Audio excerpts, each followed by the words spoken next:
사도행전은요, 성령의 능력을 받고 예수 그리스도의 증인된 이 제자들의 삶에 대한 기록의 말씀입니다. 그래서 성령 행전이라고도 하고 또 제자들의 사역사라고도 합니다. 사도행전의 이 저자는 누가가 기록했는데, 누가는 수리아 안디옥에서 태어난 헬라인이었고 직업은 의사였습니다. 참고로 골로새서 4장 14절을 보시면 이해하실 수 있습니다.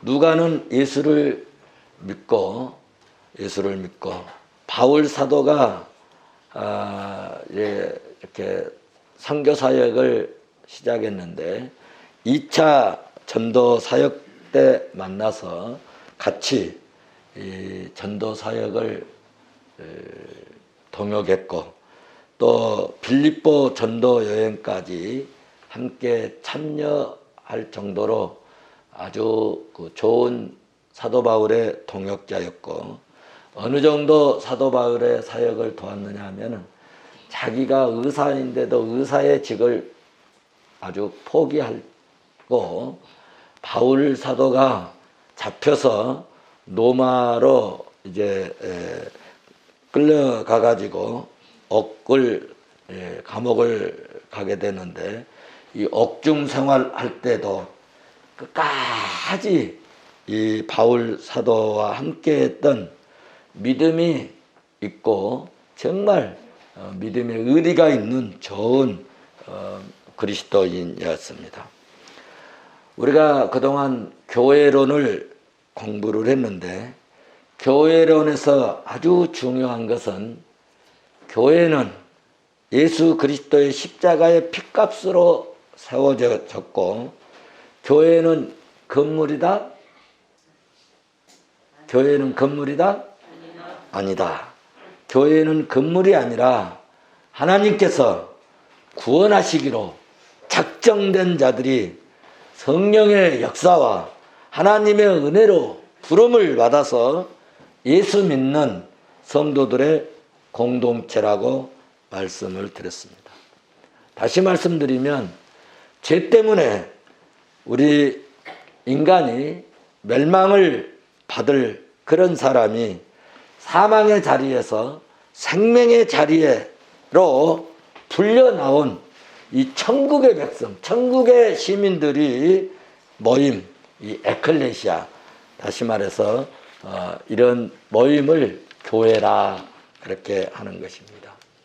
그러니까 여기에 하나님의 백성들이 모이지 않냐면은 건물이에요. 장소예요. 여기에 만약에 여러분들이 모이지 않고 뭐 학원 하면 학원이에요. 교회가 아니에요. 여기는 건물은 교회가 아니고 성도들이 부름받아 모인 주의 백성들이 모인 것이 교회 에클레시아입니다. 오늘부터는 신약교회 탄생과 교회의 발전사에 대해서 몇 시간 이렇게 살펴보고, 정말 교회가 이렇게 세워졌고 교회를 세우기 위해서 얼마나 생명을 내놓고 자기의 삶을 다 포기하고 하나님의 그 막중한 사명을 감당하기 위해서 얼마나 애썼는가, 그 뒤에 하나님의 역사가 얼마나 뜨겁고 강했는가에 대해서 몇 시간 살펴보려고 합니다. 우리도 초대교회 성도들처럼 그러므로 불같은 뜨거운 믿음의 종들이 되시고 성령 충만함의 역사가 우리 삶 속에 나타날 수 있기를 주의 이름으로 축원합니다. 우리 기독교는요, 역사가 있고 전통을 가진 종교입니다. 우리가 예수 믿고 신앙생활하면서 기독교의 이 역사관을 확실히 알고 기독교 역사관을 잘 이해하면 코로나19 같은 이런 어려운 상황이 올지라도 우리의 믿음이 전혀 흔들리거나 요동치 아니하고 혼탁한 세상에서도 우리의 신앙이 구원받고 칭찬받고 상받기에 부족함이 없는 그런 그리스도인이 될 줄로 나는 믿습니다. 교회 발전사 서론적으로 첫째, 교회 설립의 배경이 있는데요. 일반적인 배경과 유대적 배경이 있는데, 첫째로 일반적인 교회의 배경이 있는데, 최초로 이 교회에 탄생하던 당시에는 온 세계가 정치적으로 통일되었어요. 신라가 삼국을 통일해버린 것처럼 당시 세계를, 팔레스타인 지역 전체를 여러분 통일한 나라가 있는데, 로마 있는데, 이 로마 황제 가이사의 공력이 대단히 컸습니다. 로마의 이 정치적 세력에 의해서 군소 국가의 이 혼동 상태는 그러므로 없어지고, 팔레스타인의 모든 나라는 이 로마가 지배하였고, 그리고 그러므로 이 이스라엘 역시 로마의 속국위에서 로마 제국의 통치하에 있었습니다. 이렇게 로마가 온 세계를 지배하고 통일되게 한 것은 여러분 로마가 잘나고 똑똑해서가 아니고 여기에는 하나님의 계획이 있었다는 것입니다. 하나님의 깊은 계획이 있었고 교회를 확장케 하는 준비하시고 예비하신 요와 일에 하나님의 역사임을 보여주고 있다는 것입니다. 당시 모든 길은 어디로부터? 로마로부터라는 말처럼 로마는 전도하고 선교하는데 길을 내서 교통의 편의를 제공했고, 언어가 통일되게 해서 여러분 선교하는데 바울이 어디에 가서든지 전도하는데 부족함이 없도록 여러분 은혜를 하나님이 베푸셨고, 그리고 군사가 통일되어서 로마 시민권만 있으면 어디든지 신분이 이제 보장되어서 바울이 어디에 가서든지 선교하기에 좋았고, 그리고 유대인들은 로마의 핍박으로 분산되고 유럽 전 지역으로 흩어져 버려서 일제히 선교사 역할, 선교사가 파송하는 효과 같은 역사가 일어났던 것입니다. 이런 역사들을 통해서 볼 때 우리가 믿는 하나님은요, 합력해서 선을 이루시는 전능하신 하나님이신 줄로 믿습니다. 지금 우리 시대의 코로나19도 일구로 많은 어려움과 고통과 불안한 상황 속에서도 나는 믿습니다. 하나님은요 오늘도 역사하시고 하나님은 일하신 줄로 믿습니다. 로마 제국은 알렉산더 대왕 BC 333년에서 323년 통치했죠. 이 알렉산더 대왕에 의해서 제국의 판도가 완전히 확장됨에 따라서 우리 경찰 복음화가 우리 교회에서 조그맣게 시작하지만은 전국적으로 확장한 것처럼 이 로마 제국이 이 지역, 이 제국의 이 판도가 확장됨에 따라서 어떤 역사가 일어나느냐, 그 로마의 이 철학과 로마의 학문이 온 세계에 퍼짐으로써 이것이 기독교를 준비하는데 하나님의 은혜였고 섭리였고, 그렇게 핍박했던 로마 제국 이 알렉산더 대왕이 여러분 구약 성경을 BC 1300년에 BC 130년에 헬라어로 번역했는데 70명이 번역해서 지금도 이 번역이 너무너무 유명하고 확실하고 명확해서 뭐 성경 어쩌고저쩌고 얘기하다가 70인 번역에 이렇게 말했다, 그렇게 얘기할 정도예요. 할렐루야. 그리고 신약 성경은 아예 헬라어로 기록되었습니다. 자, 이제 유대적 배경을 살펴본다면 구약 성경의 예언대로 예수 그리스도가 이 땅에 오셨는데 예수님이 이 땅에 탄생하기까지 이스라엘의 형편은 어떻느냐? 축복의 땅 가나안을 약속받은 이 아브라함의 이 자손들은 하나님의 말씀에 순종하고 하나님의 말씀을 따라가고 하나님이 지시한 명령에 움직이고 그렇게 살아가면 하나님이 은혜를 주셨어요. 안 될 것 같지만 잘 되게 하셨어요. 할 수 없는 것 같지만 하게 하셨어요.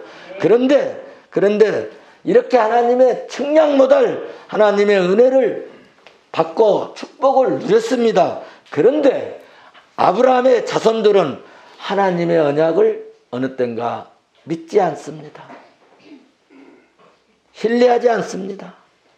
하나님의 말씀을 불신합니다.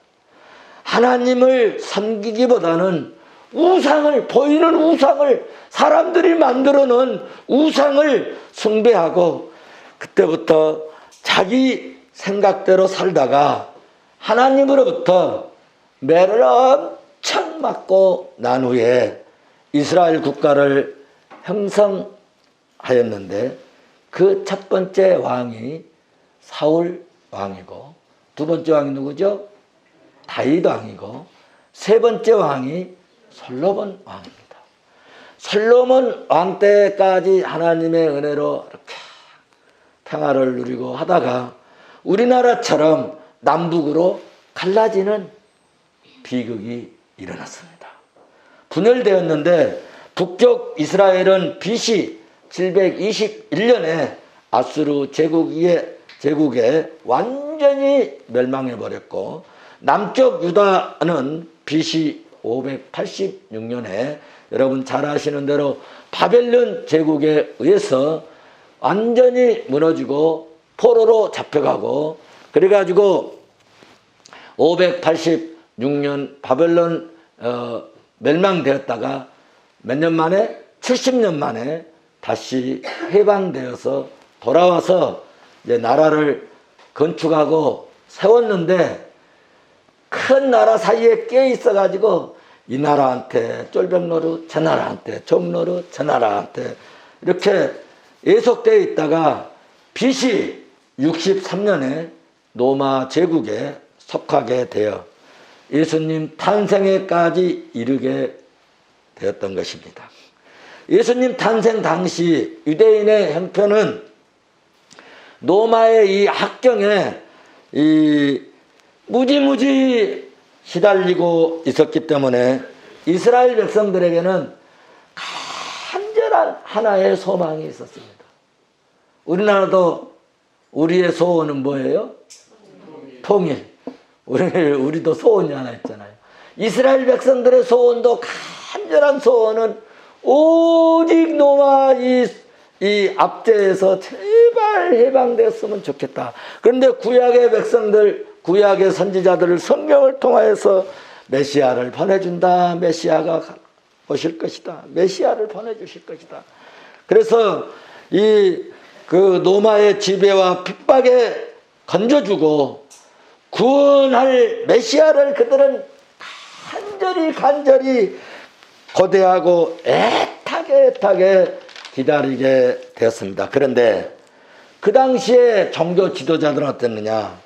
영적 능력을 상실하고 세속주의에 빠져서 영안이 어두워졌고 영권이 상실되니까 성도들이 말을 안 듣죠. 백성들이 따르지를 않습니다. 그러니까 형식적이고 예식주의만 남게 되니 하나님의 말씀을 전하는 자도 없어져 버리고 하나님의 말씀을 전하는 자가 없으니까 하나님의 말씀을 듣는 자도 없는 영적으로 암울한 은혜가 사라져버리는 그런 참으로 어둡고 암울한 상태였습니다. 우리는 이런 역사를 상고해 보면서 깨달아야 할 점이 있습니다. 하나님의 백성은 여러분 어찌 어찌하든지 하나님의 말씀 따라 살고, 여러분 말씀을 준행하고 말씀에 순종할 때 평안함이 있고요, 하나님의 은혜를 누리고요, 하나님의 축복을 정말 삶이 기름지고 윤택했다고 하는 사실을 우리는 꼭 기억해야 합니다. 하나님을 등지고 하나님을 불신하고 말씀을 여러분 믿지 않고 자기 생각대로 자기 소견대로 살면 그 결과가 얼마나 불행을 자초하는 것인지를 깨닫고, 우리들은 이 역사의 교훈을 얻어서 항상 우리 금전의 표와 같이 그리스도와 동행하면서 오직 예수, 오직 말씀, 오직 성경, 오직 믿음으로 여러분으로 살아야 될 줄로 믿습니다. 예식과 형식, 법보다 은혜로 하나님을 기쁘게, 하나님의 일을 효율적으로 기쁨과 감사하는 마음으로 섬기는 종들이 될 수 있기를 주의 이름으로 축원합니다. 저도 말이죠, 말씀을 준비하면서 다시 한번 결단하고 일을 깨봅니다. 형식, 의식에 매이지 않고 권위나 자존심 때문에 교만하지 않겠다. 율법은 다 우리가 지킬 수 없으나 영권을 상실하지 않아야겠다. 항상 기도하고, 그러므로 주의 말씀에 가까이 하면서 맡겨진 사명 감당하려고 하는데, 여러분 기도해 주실 것이죠? 저도 지난주 한 주간 동안 몸살을 쭉 앓았습니다. 그러면서 하나님 다시 일어나게 해주세요. 하나님 설교할 수 있도록 은혜 주세요. 하나님 강단에 서야 됩니다. 기도했습니다. 하나님의 은혜 주신 줄로 믿습니다. 여러분, 우리가 맡겨진 사명을 감당하려고 하는데 하나님이 도우시면 할 수 없을 것 같고 연약한 것 같아도 하나님이 도우시면 희한하게 신비롭게 일어난다고 하는 사실입니다. 사도 바울 도왔던 누가처럼 우리 함께 끝까지 주님과 동행하고 함께 주의 사역에 동참하시면 위에 계신 하나님이 기뻐하시고 또 함께 우리 같이 상 받는 종들이 될 줄로 믿습니다.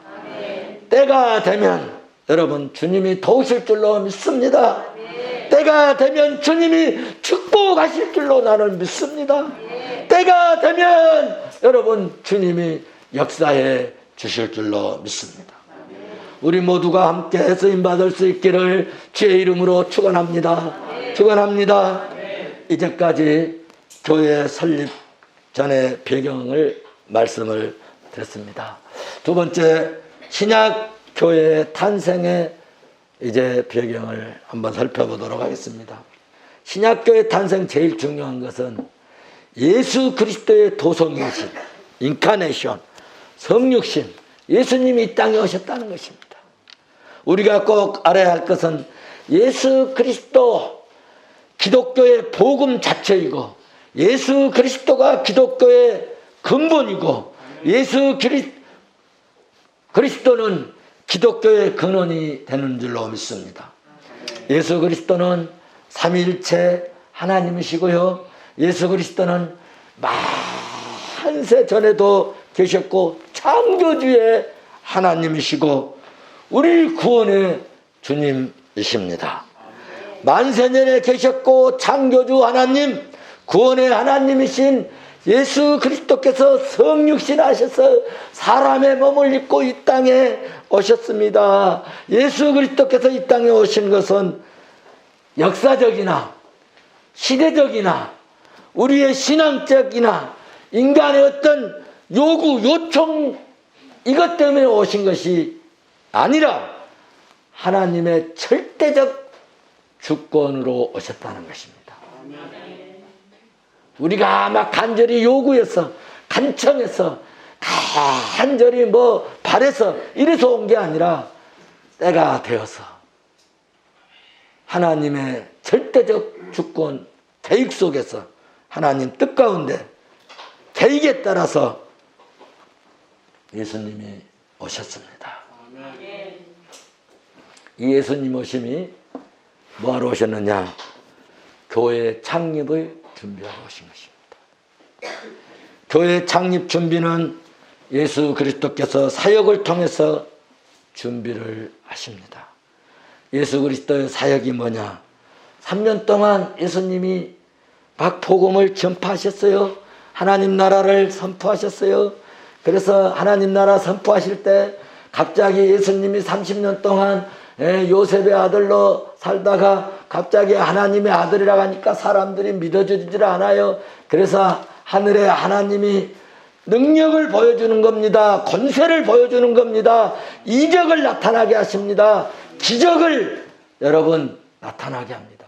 사람이 어떻게 저런 기적을 나타낼 수 있을까 해서 믿게 만드시는 것입니다. 여러분 복음서에 보면은 막 이적과 기적과 능력과 표적이 많이 쌓여 있는데 마태복음 14장 13절에서 21절 말씀 보면 그때는 너무 가난하고 없고 헐벗고 먹을 것이 없는 그런 때 5,000명이나 모인 그들을 여러분 예수님께서는 보리떡 5개와 물고기 2마리로 5,000명을 먹이고도 오히려 12강줄이나 남게 하셨다는 것입니다. 신비하고 놀라운 일입니다. 그러니까 여러분 예수님 따라다니고 예수님 믿고 예수님 의지하고 예수님께 바라면 우리 먹을 것 하나님이 책임져 주시고 넘치도록 부어주시는 역사가 있을 줄로 나는 믿습니다. 제자들이 가난하고 없고 먹을 것이 없는데 한 보따리씩 싸가지고 한강들이씩 싸가지고 배를 타고 건너갑니다. 콧노래를 부르지. 오늘 말이야 우리 선생님이 야 보리떡 2개 보리떡 5개로 물고기 2마리 오늘 봤지 너도 봤지 우리 한 바구니씩 가지고 가잖아. 좋다고 배 타고 건너가다가 풍랑을 만납니다. 죽게 되었습니다. 아침에 출발했는데 밤새 밤이 저물어집니다. 풍랑은 일고 캄캄해지고 어두워집니다.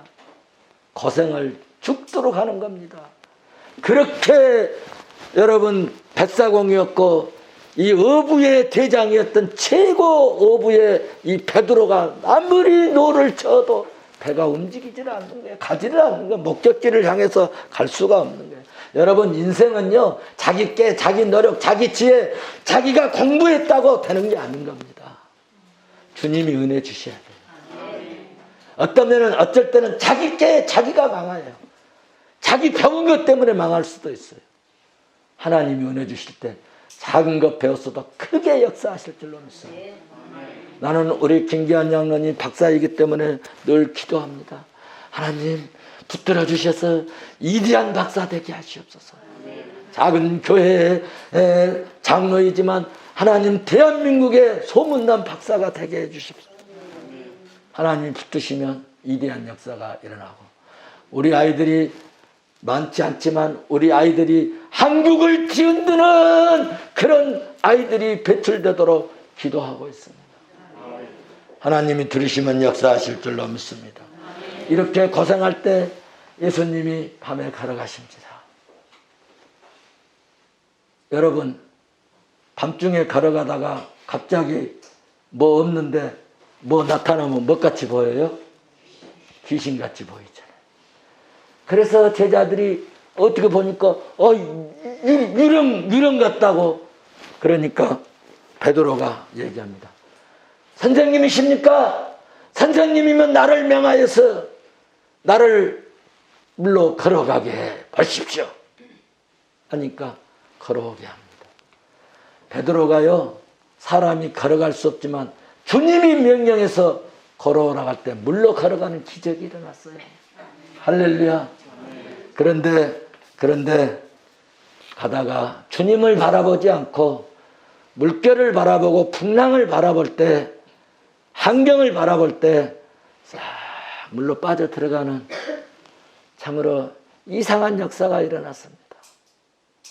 그때 예수님께서 배로 손잡아서 일으키시고 믿음이 적은 자야 하면서 걸어가셔서 제자들이 해주신 말씀이 있어요. 나는 그 말씀이 너무 좋아요.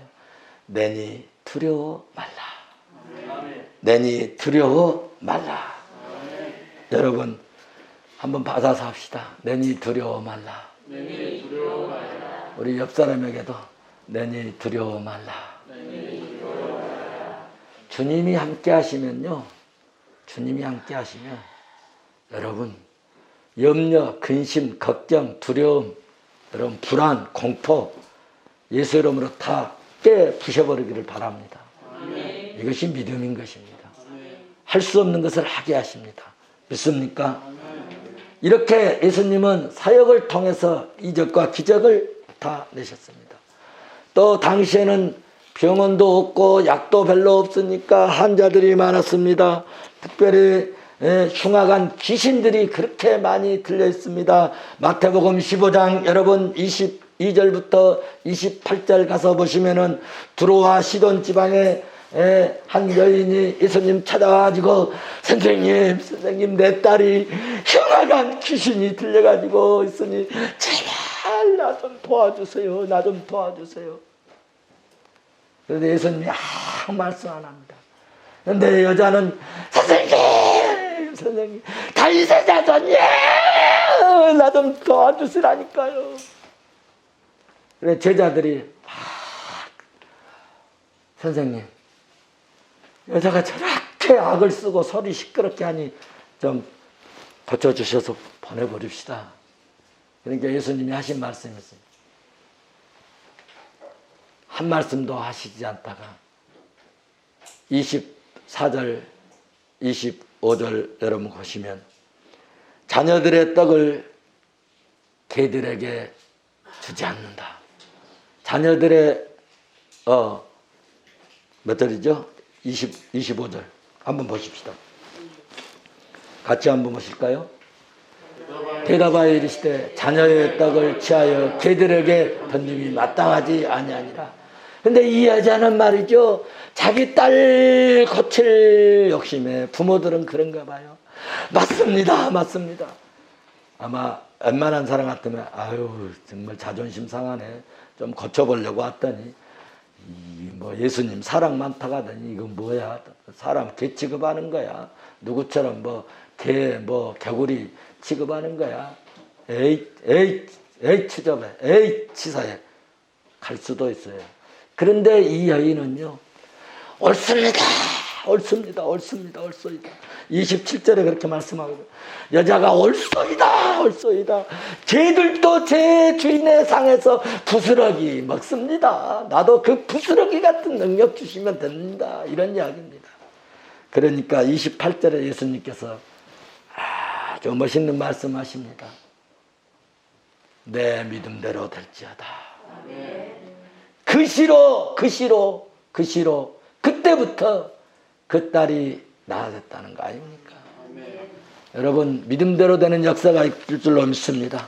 저도 가끔 그런 얘기 합니다. 믿음대로 된다. 믿음대로. 기독교는 믿음의 종교다.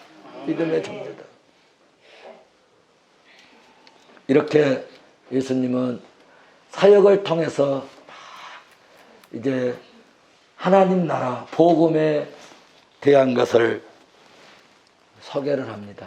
결국에는 예수님이 뭐 하시려고 십자가에 죽으셔서 살아나셔서 그 살아나심을 통하여서 예수님은 확실히 우리의 구주인 것을 알려주시려고 하는 것입니다. 예수님은 십자가에 죽으셨습니다. 귀신도 쫓아내시고 바다도 풍랑도 잠잠케 하시고 말씀으로 오병이어의 기적을 내신 그 하나님, 죽은 자도 살리신 예수님께서 십자가에 죽으셨습니다. 제자들은 얼마나 허탈했겠습니까? 예수님이 돌아가시니 얼마나 허전하겠습니까? 얼마나 허망하겠습니까? 얼마나 허탕하겠습니까? 그런데 예수님이 3일 만에 부활하셨습니다. 할렐루야. 부활하신 지 그냥 부활하셔갖고 슝 올라가셔 보는 게 아니라 40일 동안 다 자기 몸 보여주고 손 보여주고 의심 많은 이 도마 손 잡아다가 옆구리 창 찔려진 거 다 만져보게 하시고, 그리고 여러분 40일 있다가 승천을 하시면서 내가 가는 모습 이대로 다시 오겠다. 내가 가서 보혜사 성령 보내줄 테니까, 오늘 본문 여러분 8절에 그런 말씀하셨습니다. 오직 성령이 너희에게 임하시면 너희가 권능을 받고, 할렐루야, 권능을 받고 또 예루살렘과 온 유대와 사마리아 땅끝까지 이르러 내 증인이 되리라. 여러분 이 말씀하실 때는요, 예수님이 십자가에 못 박아 죽으셔가지고 얼마 안 돼가지고 세상이 흉흉하고 예수 믿는다 하면 잡혀가고 끌려가고 매맞고 감옥 가고 죽임당하는 그런 때 세상 끝까지 내 증인 되리라. 말씀이 믿어지겠습니까? 마음에 와닿겠어요? 허공에 하는 말씀 같잖아요. 안 그렇습니까? 정신 나간 소리 같잖아요. 그런데 이 말씀이 이루어졌다.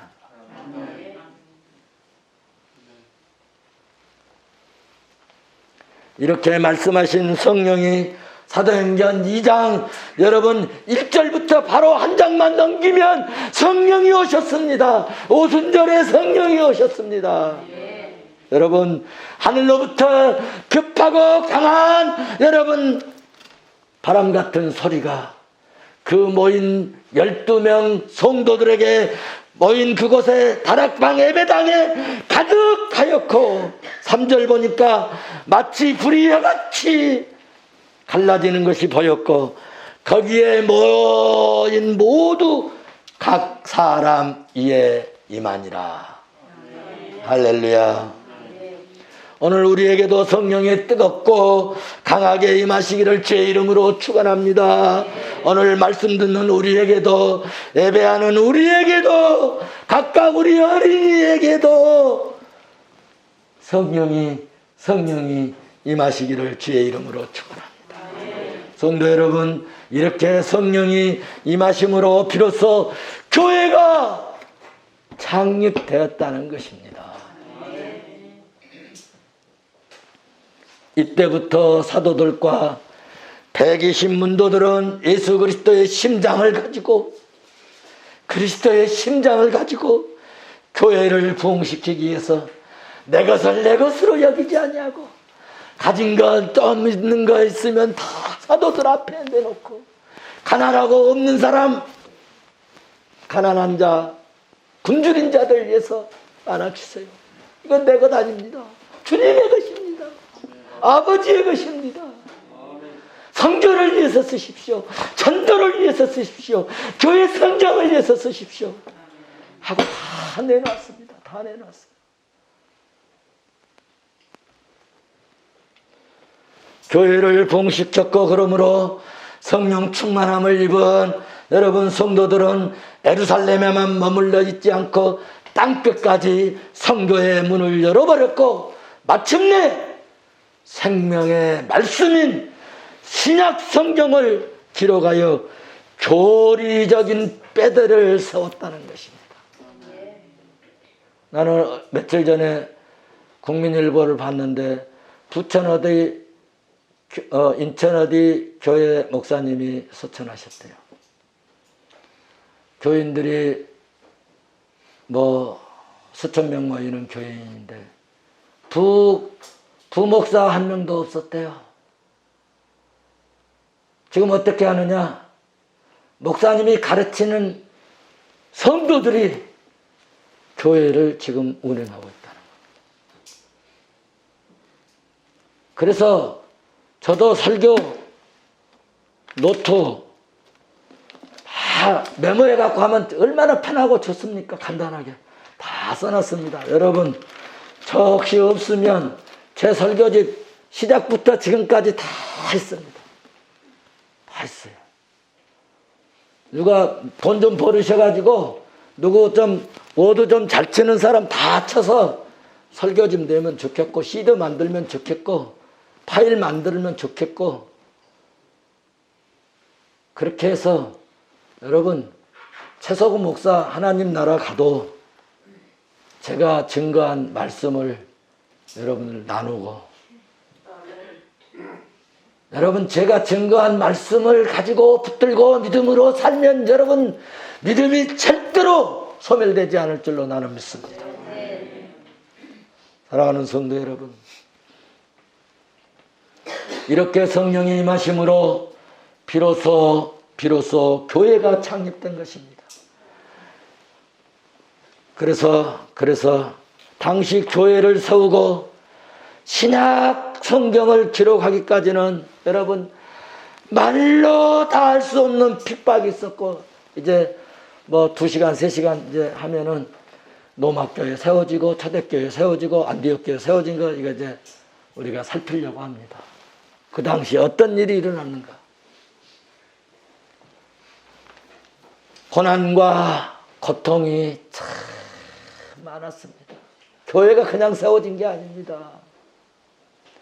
오늘날 우리처럼 이렇게 편안하게 신앙생활 하지 않았습니다.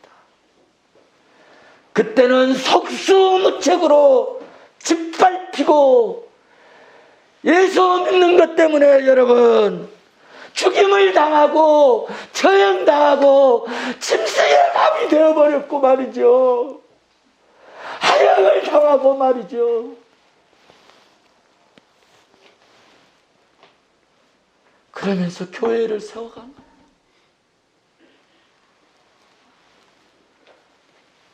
오히려 두렵고 힘들 때 여러분 하나님이 동행해 주십니다. 그래서 성도 여러분, 지금 내 모습이 사람들 눈에 무능하게 보일지라도 결코 낙심하지 맙시다. 하나님과 동행하는 사람은 결코 망하지 않습니다. 예수 믿는 사람은 결코 승리합니다. 예수님이 말씀하셨잖아요. 요한복음 16장 33절에서 세상에서는 너희가 환난을 당하라. 담대하라. 내가 세상을 이기었노라. 세상을 이기었노라.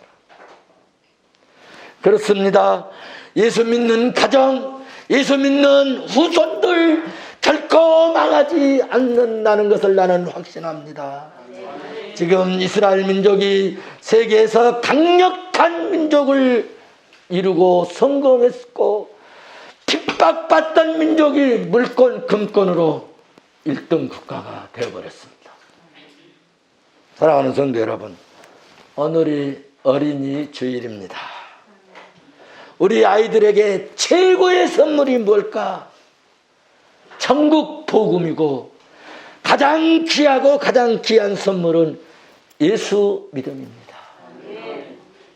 예수님이 왜 그렇게 중요하고 예수님이 왜 그렇게 귀한 선물이냐? 예수님이 여러분 길입니다. 예수님이 여러분 진리입니다. 예수님이 여러분 생명입니다. 믿습니까? 예수 믿음은 구원이고 예수 믿음이 가장 귀한 보화이고, 오늘 찬양하시대요. 가장 밭에 감추인 보화라고. 예수님이 보화입니다. 예수 믿음이 축복이고, 여러분 예수 믿음이 우리의 삶의 해답입니다. 진짜 예수 잘 믿어보십시오. 우리 모두 그러므로 교회를 세우는 일꾼 되시고, 우리 아이들은 교회를 장래에 든든히 세워가는 일꾼으로 자라는 복되고 복된 우리 아이들, 우리 어린이들 될 수 있기를 주의 이름으로 축원합니다. 축원합니다.